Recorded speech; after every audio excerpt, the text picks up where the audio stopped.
Anterior ક્રુશિયેટ ligament ઇન્જરીના દર્દીના લક્ષણો.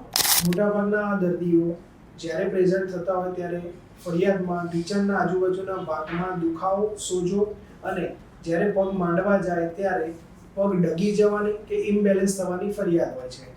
જ્યારે બી આ મિકેનિઝમ ઓફ ઇન્જરી થાય ત્યારે પડવાના કારણે નીમાં ઘણો સોજો આવતો હોય છે, જેને અમારી ભાષામાં હિમાર્થ્રોસિસ કહેવાય છે. હિમાર્થ્રોસિસ એટલે ઢીંચણની અંદર લોહી ભરાવું. આ ઉપરાંત પેશન્ટ પડ્યા પછી જ્યારે ઊભું થવાની કોશિશ કરે ત્યારે એસીએલ લિગામેન્ટ તૂટેલો હોવાના કારણે ઇમ્બેલેન્સ થાય છે, જેને બકલિંગ કહેવામાં આવે છે.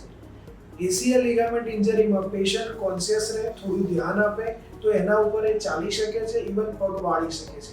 જ્યારે બી બેધ્યાન થાય કે થોડી બી ચૂક થાય છે ત્યારે ઇમ્બેલેન્સ થવાના કારણે પગ ડગ મારી જતો હોય છે.